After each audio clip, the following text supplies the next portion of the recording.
Hey guys, हाजिर हो चुकी हूँ मैं आज की वीडियो लेकर के, आज के टिप्स लेकर के। उम्मीद करती हूँ कि ये टिप्स आपके किचन के बहुत काम आएंगे और आपके बहुत सारी प्रॉब्लम्स को सॉल्व भी करेंगे। तो यहाँ पर मैंने देखिए क्या किया है, और ये मैं इस पोटली में क्या बना करके रखने जा रही हूँ जिससे मेरे चावल में पूरे साल के साल कीड़े नहीं लगेंगे। तो बिल्कुल न्यू सी टिप है, ज़रूर इसको ट्राई करिएगा, देखिएगा ज़रूर। चलिए शुरू करते हैं वीडियो को। तो ये है चावल। यहाँ पर देखिए बहुत बड़ा सा कंटेनर है, आप देख सकते हैं। ये दही का डिब्बा था तो मैंने इसमें ही चावल भर दिया। इसमें आधी बोरी चावल आ गई, मतलब इसमें 25 किलो करीब करीब चावल भरा हुआ है। आप 25 किलो चावल आप एक महीने में तो नहीं ख़त्म कर सकते हैं, लगभग पूरा साल हो जाएगा, क्योंकि मेरी तो बहुत छोटी सी फैमिली है, सिर्फ 2 लोगों की। तो ये चावल मुझे पूरे साल के लिए स्टोर करना है। अब अगर आपको ऐसे छोड़ देते हैं तो इसमें कीड़े पड़ जाएंगे, ये तो पक्का है। गर्मियों में तो इसमें सूढ़ी सुरसुरी और घुन वगैरह लग ही जाते हैं। कितना भी आप बचाइए, क्योंकि गर्मी है, गर्मी के बाद में बरसात है, तो चावल तो 2-3 महीने में ही ख़राब हो जाएगा। लेकिन यहाँ पर मैं कैसे स्टोर कर रही हूँ आपको ये दिखाती हूँ। तो यहाँ पर मैंने ले लिया हींग। हींग की जो महक होती है बहुत स्ट्रांग होती है, आपने देखा होगा। हींग को आप चाहे 10 साल तक रखे रहे, उसमें कभी भी कीड़े नहीं पड़ते हैं। और यहाँ पर ले रही हूँ थोड़ी सी लौंग। इन दोनों चीज़ों को मैं इस तरीके से लूँगी, और उसके बाद में इसकी एक पोटली बना देना है। इसको बांधना नहीं है, बस इसको ऐसे ही लपेट लेना है। लपेट करके उसके बाद में इसको बस चावल के बीच में रख देना है।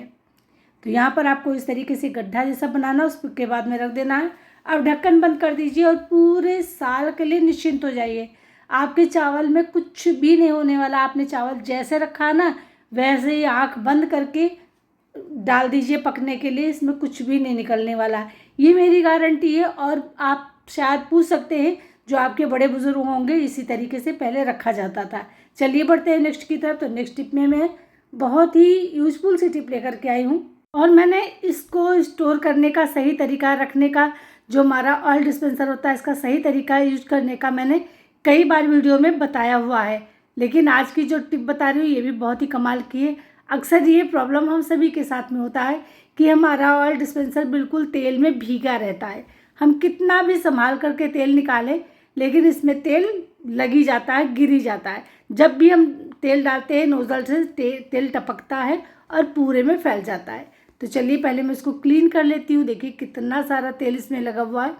अब रोज़ रोज़ तो हम इसको धुल नहीं सकते हैं, क्योंकि अगर हम रोज़ इसको धुलेंगे तो इसमें थोड़ा बहुत पानी ज़रूर अंदर जाएगा, और जब हम सब्जी बनाएंगे या कुछ बनाएंगे तो उसमें पानी की छन छन की आवाज़ आएगी, जिससे हमें जलने का भी डर रहता है।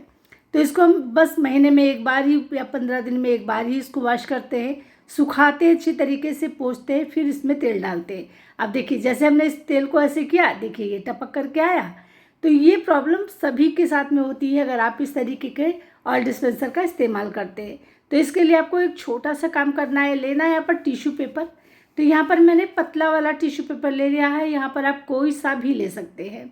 अब इस तरीके से यहाँ पर रोल करना है, और रोल करने के बाद में नोज़ल के नीचे बिल्कुल जहाँ से इसकी नोज़ल की शुरुआत होती है ना, वहाँ पर इसको लपेट देना बढ़िया तरीके से। देखिए अब एक रबर बैंड लेना है और रबर बैंड को इस पर लगाना है। तो इस तरीके से आपको बांध देना है, इससे ये एकदम फिक्स हो जाएगा और निकलेगा नहीं। और इसको जब आपका ऑयल ख़त्म हो, आप क्लीन करने चलें, तब इसको फिर से चेंज कर दें। अब देखिए मैंने तेल डाला, नोज़ल से तेल निकला, लेकिन वो बस टिश्यू पेपर पर ही रह गया, नीचे नहीं जाएगा। तो इस तरीके से आप बहुत ही छोटा सा देखिए टिप अपना करके अपने डिस्पेंसर को गंदा होने से बचा सकते हैं और आराम से इसका इस्तेमाल कर सकते हैं। अब एक टिप आपको और बता दूं जो मैं अभी भी यूज करूंगी, क्योंकि अब इसे खोलना है, मुझे अभी ऑयल डालना है। आपने देखा कि इसमें ऑयल ख़त्म है। अब देखिए जैसे आप इसको खोलेंगे ना, ये बिल्कुल खुलेगा नहीं, चाहे आप ढक्कन उतारिए, कुछ भी करिए, क्योंकि इससे हाथ स्लिप करता रहता है, यहाँ पर कुछ भी ग्रिप नहीं होती है। तो आपको लेना है एक रबर बैंड और यहाँ पर लगा देना ऐसे। देखिए जैसे आप इसको करेंगे वैसे बहुत ही आसानी से देखिए खुल गया। कभी कभी तो हमें पता चलता है ना, कहा कहना पड़ता है हस्बैंड से, या अगर बेटा बड़ा है या बेटी है कोई है तो उससे कहा कि खोल दीजिए इसको, वो लोग चिड़चिड़ाते हैं तुम्हें ये भी खोलना नहीं आता। तो आप इस तरीके से बहुत ही आसानी से इसको खोल पाएंगे। तो उम्मीद करते हैं छोटी सी टिप आपके लिए ज़रूर यूजफुल रही होगी और आपको पसंद भी जरूर आई होगी। तो हो गई ना प्रॉब्लम सॉल्व। चलिए बढ़ते हैं नेक्स्ट टिप की तरफ। अब हम लोग नींबू के रस का तो इस्तेमाल कर लेते हैं, लेकिन ये जो हमारा नींबू का छिलका होता है इसको हम फेंक देते हैं। अभी इसमें बहुत सारा रस होता है, और जब आप ये वाला टिप अपनाए ना तो थोड़ा सा रस इसमें छोड़ दीजिए। तो यहाँ पर मैंने देखिए रस छोड़ दिया थोड़ा सा, और अब मैंने इसको एक ढक्कन की तरह मतलब बना लिया है, और उसमें मैं रुई की ये वाली बाती रख रही हूँ। अब ये रस से भीग गई है, और यहाँ पर मैं ले रही हूँ मेथी से पका हुआ तेल। अब ऐसा मैं क्यों कर रही हूँ अभी आपको बताऊँगी तो आप चौंक जाएंगे। मेथी जो होती है, जब आप मेथी का तेल, मेथी खूब बढ़िया से गर्म करके रखेंगे ना, तो इससे आपके घर का जो पर्यावरण है एकदम से फ्रेश हो जाएगा, और आपके घर में मक्खी मच्छर तो आएंगे ही नहीं हैं। यहाँ पर मैंने थोड़ा सा कपूर भी इस्तेमाल कर लिया है, उसको भी तोड़ करके रख दिया है। थोड़ा सा लौंग भी रख दे रही हूँ यहाँ पर। अब ये सारी चीज़ें मिलके ना हमारे घर को बिल्कुल साफ़ सुथरा रखेंगे, क्योंकि आजकल मक्खी भी बहुत ज़्यादा आ रही हैं और मच्छर भी आ रहा है। अब इनको भगाने के लिए हम लोग तरह तरह के केमिकल का इस्तेमाल करते हैं। मच्छर के लिए तो अगरबत्ती जलाते हैं, रिफिल जलाते हैं, तरह तरह की चीज़ें जलाते हैं। तो इनको ना जला करके ना अपने परिवार को बचाइए और इस तरीके की चीज़ें इस्तेमाल करिए।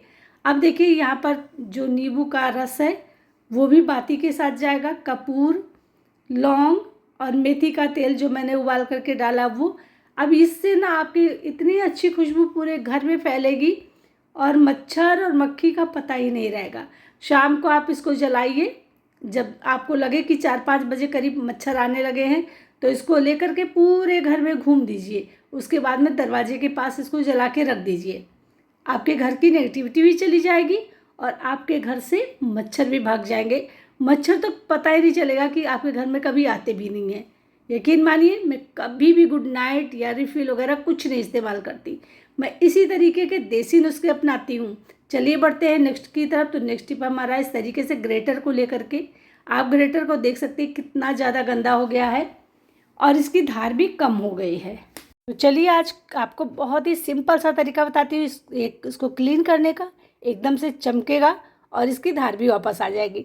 तो देखिए हमारे पास में चिली सॉस वगैरह तो घर में पड़ी ही होती हैं। जब भी हम लोग ऑनलाइन कुछ भी शॉपिंग करते हैं, मतलब कुछ भी ऐसा खाने को मंगाते हैं, तो इस तरीके की ये चीज़ें आती हैं। अब ये पाउच हमारे पास बेकार में पड़े रहते हैं और हम इनको बाद में फेंक देते हैं। तो इसका इस्तेमाल आप इस तरीके से क्लीनिंग में ले लीजिए, बहुत अच्छी तरीके से क्लीन करता है और इसमें धार भी बहुत अच्छी आ जाती है। तो यहाँ पर देख सकते हैं, आपके सामने रिजल्ट दिखा रहे हैं। जैसे जैसे मैं रब करती जा रही हूँ आप देख सकते हैं कि बिल्कुल ये नए की तरह चमचमाने लगा है। और देखिए मैं हाथों से ही, हल्के हाथों से ही रब कर रही हूँ। बिल्कुल कुछ ऐसा नहीं कि मैंने कुछ रगड़ा है, घिसा है, कुछ भी नहीं किया है। देखिए पूरा इसमें ख़त्म हो गया और इस तरीके से मैंने इसको रब कर दिया है। चलिए अब यहाँ पर लेते हैं कोई चीज़, कोई भी कपड़ा वगैरह कुछ ले लीजिए। आपको अभी पोंछ कर दिखा देते हैं, जिससे आपको यकीन हो जाएगा कि वाकई में कितनी बढ़िया तरीके से साफ़ हो जाता है।